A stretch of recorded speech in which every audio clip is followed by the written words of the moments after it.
શ્રી કૃષ્ણ, જય માતાજી, હર હર મહાદેવ। આજે આપણે ભગવાન નૃસિંહ ભગવાન વિશે જાણશું।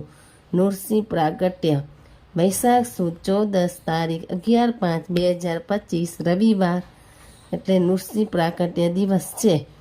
રાજા હિરણ્યકશ્યપે રાજ્યમાં હરિનામ લેવાની, ધર્મ કાર્યો કરવાની, બોલવાની મનાઈ કરી હતી। ભંગ થઈ સજા કરવાની હતી। આ રાજાએ ખૂબ જ તપ કરી બ્રહ્માજી પાસે અમરત્વ માંગ્યું, ન મળ્યું।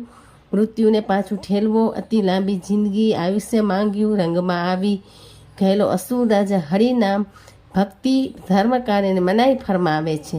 પોતાનો પુત્ર જ બાપ સામે બળવો પોકારી છરે ચોક હરિનામ લે છે અને અન્યોને પણ લેવરાવે છે। પિતા રાજા પોતાના પુત્રને હોલિકા દહન સહિત અનેક પ્રયોગ કરી મારી નાખવા જાહેર પ્રયોગો કરે છે। છેવટે પોતાના રાજ દરબાર મધ્યે લોખંડનો સ્તંભ અગ્નિથી ખૂબ તપાવીને લાલ ચોર બની ગયેલા અગ્નિસ્તંભ લગાવીને કહે છે કે તારો ભગવાન અત્ર તત્ર સર્વત્ર હોય તો આ અગ્નિસ્તંભમાં રહેલા ભગવાનને બાથ ભીરીને ભેટી લે।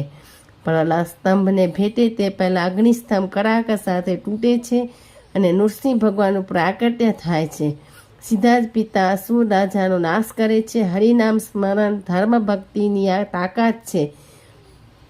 આ તો નૃસિંહ અવતાર, નૃસિંહ પ્રાગટ્ય દિવસ। હર હર મહાદેવ। જય ભગવાન નૃસિંહ ભગવાન કી જય।